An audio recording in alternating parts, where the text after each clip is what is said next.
Hello and welcome to the SFCA podcast. Our goal is to inspire travel. We want to expose you to what Miami and South Florida has to offer.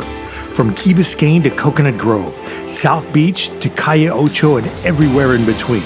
Miami is a vibrant city and offers a wide array of popular attractions and venues. Come join us. Hello, everyone, and welcome for another edition of Concierge Confidential. My name is Miguel Pena, president of the Southern Florida Concierge Association, and today we have Maria Tabraue with the Zoological Wildlife Foundation. Hello, Maria. How are you? Hi, how are you, Miguel? Well, we're excited to have you, Maria. Thank you for joining us. I understand you're number 3 out of 334 things to do in Miami. That's quite an accomplishment. So tell us, what makes the Zoological Wildlife Foundation so interesting to everybody? What are the top 3 things one can do if they've never been there? The most top 3 that everybody would love to go see, do the experience is a general wildlife experience. Means it's a 1-hour interaction around the park, and you get to see a little bit of all the animals, the adult animals, and you get to interact with a smaller baby cub, capuchins, gibbons that you actually cannot see on a regular zoo. Then we have the general wildlife presentation. That's a 2-hour presentation on the amphitheater, which is a tiki hub, but we call it the amphitheater. And there you get to sit. We'll bring the animals to you. You get to meet them. You get to pet them. We'll give you information, fun facts about the animals, and then we'll take you around the park and do the 1-hour presentation. We'll get to see all the animals in their habitats: the adult tigers, the lions, the jaguars, and the gibbons, capuchin, etc. And then you have the ZWE, which is the general wildlife experience. It's a 3-hour interaction.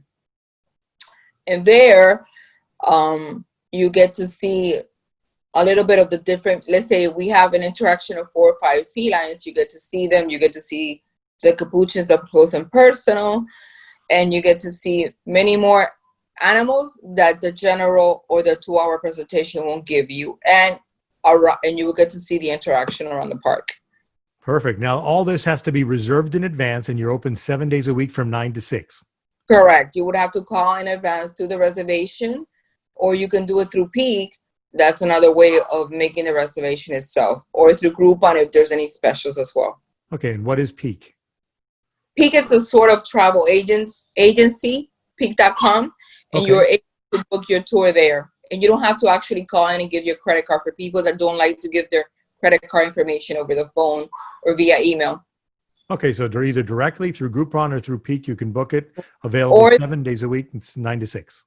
Right. Or you can call in. Even if you walk in a property, we try to accommodate you in any of the events we have going on. Okay, so you take walk-ins as well. We take walk-ins. Because as we live far, and I know people are here traveling and their time is limited, we'll find a spot for them.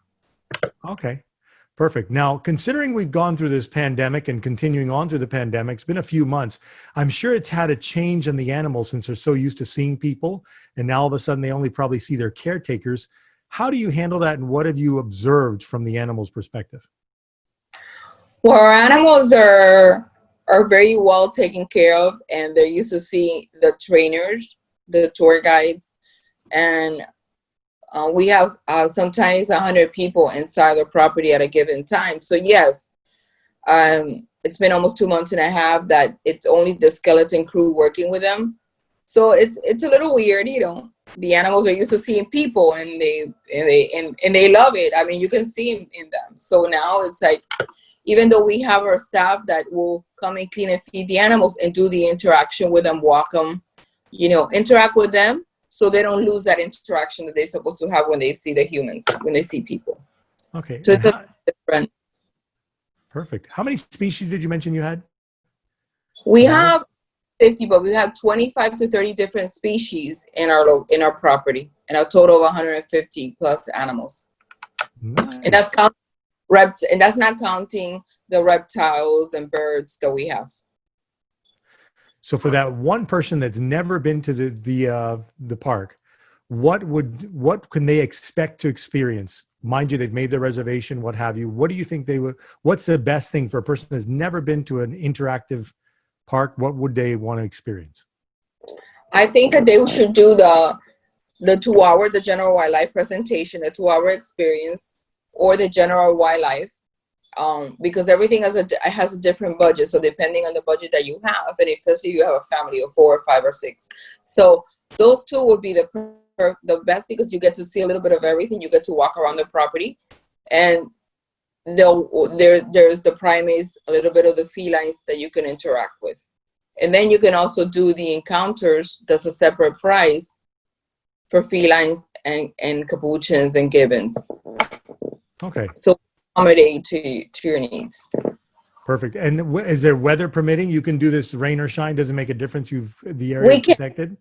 We always try to do it. I mean, it has to be like if it's thundering. But if it's a small group, we can do it inside the tiki hut, the amphitheater, or we can do it. We have different rooms, so we can do the interaction there. But then you're gonna be able to. You're gonna miss the walkthrough around the park. Some people don't care to do that. They care to do the interaction. But for the people that do, we can start with the encounters and interaction, and then move towards the walk around the park. Okay. And that, just out of curiosity, what's the most popular animal that everybody just melts when they see? People love the felines. Yeah. No matter what kind of feline, a white tiger, a Bengal tiger, a tabby tiger, a center, a lion cub, a center lion cub, or a white one, or the jaguars. And then is Limbani. He's one of our famous. He's our chimpanzee, and he will be 4. He's a lovable one that's always kissing you, and you see him in all the pictures, right, correct? Bonnie. That's your baby. He has his own Instagram, Libani CWF Miami. Nice. And actually, he was born the day of my birthday. Wow. So you share the same birthday? Yes, we do. Interesting. So you get the birthday cake. What does he get? Bananas? He gets a birthday cake too. He gets a birthday cake too? Oh, yes. He gets a birthday cake. He enjoys it. Great. Okay, so here's the $1 million question. As you know, there's been this wild craze with Tiger King on Netflix, and we saw that you were in one of the segments. What's up with this whole craze with the entire world, including the President of the United States, talking about Tiger King? Okay. Well, as you know, there's different characters in there, and we were one of the characters in that. But those characters, we don't even know those characters. We only know one of them, Doc Antle, that we trade animals with, tigers. And you know how people like the bad things, the bad story. That's what makes the story, appealing. So that's what happened. But out of all those characters, we are, I think, and not because if it's my company or because it's me, it's just that we love what we do. We have a passion and love for the animals. And what we do is people that come to the park will see the dedication that Mario and I have for the animals and our staff. So we're genuine, I would say, compared to the other craziness in the show, talking about one another. We don't even know 2 of the characters. Only, like I said, we know Doc Antle. Well said. So you're genuine and you're legit, where the other one's more a little bit off the beaten trail. I guess that's what really enticed everyone to watch, see it show after show.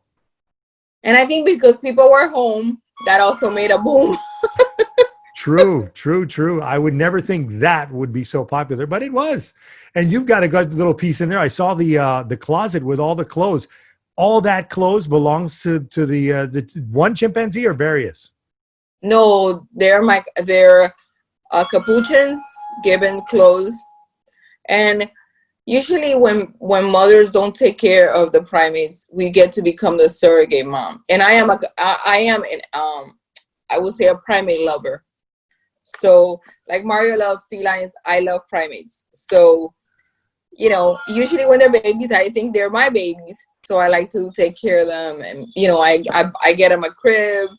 They have toys, so, and they dress up, yes, when they're little. As they get older, of course, Now they have a smaller habitat, and then later on they have their own habitat, and we try to pair them up so they can have babies.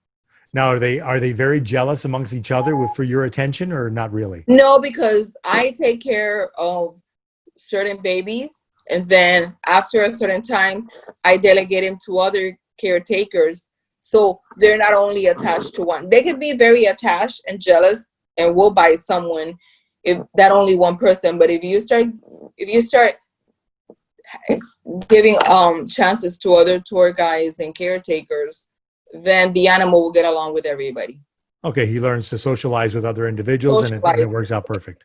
Of course, they're part of the presentation, and they get to meet a lot of guests that come to our property. So they're very social monkeys. And apart from everything, capuchins or New World monkeys, they're very social. They're even used for handicapped people or elderly people that need assistance. If trained to do that. Great. Well, you've been a wealth of knowledge, Maria. Thank you very much for your time. I'm excited to see the park. I have yet to see it. I'm going to be seeing it shortly, hopefully soon. And now I know why you're number 3 on TripAdvisor. Yes. And about Tiger King, in the future, there'll be something else. Really? So you're going to leave us with the hook. We can discuss it, but to be announced. To be announced. Right. We'll just leave that there. Excellent. It will be us. It'll be you? It will be us. It will not. Amazing. Good. So you heard it here first. Yes. You'll have more to come, but you heard it here first. Thank you very much, Maria, for all your information, your wealth of knowledge. We are going to put all your information at the bottom of the feed here so you can get the website, ticket information, hours of operation, so on and so forth. Very extensive website, has all the information, probably answer all the questions you may have. Until next time, thank you, Maria. Thank you, the Zoological Wildlife Foundation. And we'll see you again next time. I'm Miguel Pena. Have a great day. Thank you. Our goal is to inspire travel. We want to expose you to what Miami and South Florida has to offer. From Key Biscayne to Coconut Grove, South Beach to Calle Ocho, and everywhere in between. Miami is a vibrant city and offers a wide array of popular attractions and venues. Come join us.